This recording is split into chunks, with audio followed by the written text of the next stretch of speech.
everyone, welcome back. We're diving back into some entitled people stories. Today we've got 3 stories about people who made assumptions about who holds the power, who deserves respect, and who gets to decide what family means. One involves a salesman who couldn't see past gender, one a waitress who judged teenagers by their boots, and another about a wife who tried to sell shared land out from under her husband. He wouldn't talk to me because I'm a woman, so I handled our energy switch myself and cost him 2 commissions. A few years ago, when we first moved into our current place, I quickly learned that living on a busy estate comes with one unavoidable feature: door-to-door salespeople. Double glazing, broadband, alarm systems, charities, utilities. If someone could knock on a door and pitch it, they would. Most of them were perfectly fine, polite, professional, quick to accept a no thanks. I've got no problem listening if someone's respectful. I even switched broadband once because a lad on the doorstep actually knew his numbers and didn't try to bulldoze me. I appreciate competence. In our house, all the utility bills are in my name. That's not some power play, it's just practical. I'm the one who tracks the renewal dates, compares tariffs, reads the small print, knows exactly how many beans make 5 when it comes to deals. My husband happily admits this. He'll fix the boiler, but I'll negotiate the contract. Every year, I know the exact day our gas and electricity contracts end. I set reminders weeks in advance. Sometimes I switch online. Sometimes I use a phone rep. Occasionally, if a decent door-to-door salesperson shows up at the right time, I'll give them the business. This particular year, our energy contract was within a month of ending. I'd already started browsing comparison sites, but hadn't locked anything in yet. So when the knock came mid-afternoon, the timing was almost perfect. I opened the door to a man in a branded jacket with a clipboard tucked under his arm. He gave me a bright, rehearsed smile and launched straight in. "Good afternoon. Is the man of the house available?" I actually blinked at him. Not because I hadn't heard him, but because I genuinely thought I must have misheard. "I'm sorry," I said. "The man of the house," he repeated, slightly louder this time, as if I were hard of hearing instead of female. That was the moment my internal thermostat went up about 20 degrees. "No," I replied evenly. "He's at work." "Oh, right," he said, shifting his weight. "And when will he be home?" I took a slow sip of the tea I was holding. "After 5. "Brilliant," he said, scribbling something down in his little book. "I'll call back then so I can run through the figures with him." I could have shut the door at that point. I should have shut the door, but a tiny mischievous part of me decided to let him continue. "Absolutely," I said sweetly. "He'll be delighted." He nodded, completely unaware of the trap he'd set for himself, and walked off to the next house. At 5:30 on the dot, there was another knock. My husband answered this time. I stayed in the kitchen listening.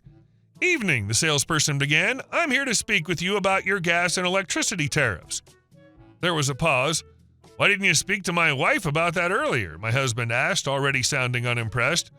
"Oh, well," the man stammered, "I just thought it would be better to go through the contract details with yourself." "Why?" my husband asked bluntly. Another pause. "Is your wife available now?" the man asked quickly. "Not at the moment," my husband replied. "She handles all that. You'll have to speak to her." There was some shuffling, a muttered apology, and the door closed. My husband walked into the kitchen, eyebrow raised. He asked for the man of the house. "I know," I said, taking another sip of tea. I invited him back. He grinned. "I figured." This is the coordinated tag team. He played the clueless husband who doesn't handle the bills, which is actually true, and redirected the salesman back to you. The salesman's own assumption that he needed to speak to the man became the trap that wasted his time and cost him the sale. Your husband didn't need to argue or educate, he just told the truth and let the man's own sexism do the rest. The next morning, just after 9, there was a knock again. I was ready. I opened the door with the brightest smile I could manage. "Ah, good morning," he said, trying to recover his salesman swagger. "I was hoping to catch you today to go through our very competitive—" "I'm so glad you came back," I interrupted cheerfully. He blinked. "You are?" "Yes, after you called yesterday, I realized our contract is nearly up. So I spent some time online last night." He straightened, sensing victory. "Excellent. Well, I can walk you through—" "Oh, no need," I said lightly. "I switched already." His smile froze.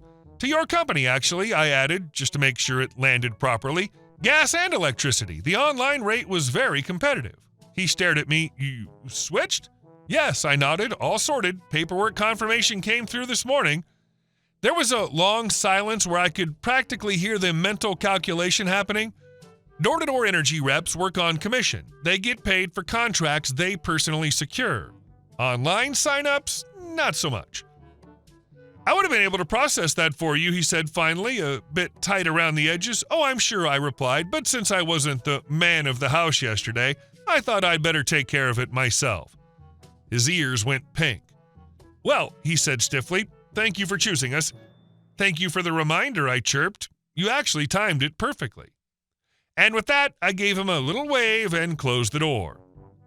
I stood there for a second, listening to his footsteps retreat down the path. I don't normally take pleasure in costing someone a commission. It's a hard job. But respect is free. And if you're going to start your pitch by assuming I need a man present to understand my own bills, then you can enjoy the consequences. Later that evening, my husband asked, did he come back? Oh, yes, I said. He helped us switch. Did he? My husband laughed. Indirectly, I replied. I often wonder whether he ever realized he probably lost 2 commissions that week, gas and electricity, because he decided to lead with a line straight out of 1953. If he'd just said, good afternoon, who handles your utilities? He would have had a proper conversation, a cup of tea if he was lucky, and 2 tidy sales. Instead, he got a polite smile, a closed door, and the knowledge that the little woman at number 12 can, in fact, read a contract all by herself. And our second story. She thought we were broke. We were just young. The penny we left her was worth more than the service she gave us. This happened the summer right after I graduated high school, back when direct deposit wasn't a thing for us and payday meant physically holding a paper check and feeling like you just conquered adulthood. I was working at a warehouse with a handful of guys around my age, and when Friday hit, we all piled into 2 beat-up cars and drove straight to the bank to cash our checks. It was one of those goofy, invincible moments you only get at 18. One of the guys said, let's get it all in hundreds. No practical reason, we just thought it would make us feel important. So there we were, a bunch of teenagers in dusty work boots and stained shirts walking out of the bank, fanning crisp $100 bills like we were auditioning for a low-budget rap video. Someone suggested lunch, and Ruby Tuesday was right down the road. We rolled in loud, hungry, and probably looking like every server's least favorite type of table. Young, messy, and freshly paid. The hostess sat us in a booth near the back. Our waitress, let's call her Tiffany, walked up with a tight smile that never reached her eyes. What can I get you to drink? She asked, already glancing over her shoulder. Sweet tea for me, I said. Same, one of the guys added. She scribbled without really looking at us. You guys ready to order? Can we get a minute? Someone asked. She sighed, not dramatically, but enough that we all noticed. I'll come back. From the jump, it was clear that we were not her priority. Every time she passed our table, she was all sunshine and sugar for the older couples nearby. Oh, honey, of course I can get you extra ranch. Sir, let me bring that out right away. Meanwhile, our drink sat empty for half the meal. When our food finally arrived after what felt like an eternity, she dropped the plates down quickly and disappeared. No, how is everything? No refills. Nothing. One of my coworkers muttered, guess we look like we tip in pocket lint. We laughed, but it stung a little. We weren't big spenders, but we weren't cheap either. Whenever we went out, we tipped well. It was kind of a point of pride. We worked hard. We respected service workers. We knew what it was like to deal with difficult people. But Tiffany had already decided who we were. By the time we were done eating, our cups were bone dry. We had to flag her down just to get the check. Whenever you're ready, she said flatly, dropping the bill on the edge of the table like it was contagious. That's when the idea hit us. I pulled out my wallet slowly, making a show of flipping it open. Inside were 3 crisp $100 bills. I laid one on the table. The guy next to me did the same, and the next guy. Suddenly, there were $500 bills sitting on that little tray. Tiffany's entire demeanor shifted. Oh, she said brightly, as if she'd just remembered we were human. Do you need change? Yeah, I said. We just have hundreds. No problem at all, she chirped, scooping up the bills with a smile so wide it could have been used on a billboard. I'll be right back. And she was, lightning fast. She returned with a stack of smaller bills and coins, carefully counting everything out. "Can I get you anything else?" she asked sweetly. "More tea, dessert, coffee?" We declined. Suddenly we were sir and sweetie and y'all. She hovered a little as we sorted through the cash, probably calculating what kind of tip she was about to get. 5 teenagers paying with hundreds. In her mind, this had just turned into a decent payday. This is the moment her entire economic model for you flips. She'd already written you off as low-value, minimum-tip customers. Then you pull out hundreds. Her sudden warmth isn't genuine service recovery. It's the reflexive response of someone who just realized she misjudged a potential payday. The smile isn't for you, it's for the tip she's now calculating. Once she walked away, we quietly did the math. The service had been rushed, inattentive, and borderline dismissive. No refills, no check-ins, no courtesy. We gathered the correct amount for the bill. Then I reached into my pocket and pulled out a brand new shiny penny I'd gotten as change from the bank. I placed it carefully in the center of the tray. "Don't," one of the guys said, grinning. "That's savage." "She already made up her mind about us," I replied. We slid out of the booth and headed toward the door. As we passed the register, I glanced back just in time to see Tiffany pick up the tray. She stared at it, then she looked up. Our eyes met for half a second before I pushed the door open and walked out into the bright afternoon sun. Did we feel a little petty? Sure. But here's the thing. We would have tipped generously. We had the money. We always tipped well when treated decently. All she had to do was treat us like customers instead of walking stereotypes. Instead, she gambled on us being broke teenagers in work clothes who weren't worth her time. She wasn't wrong about one thing. We were teenagers, and teenagers with fresh paychecks and a bruised sense of pride can be a little ruthless.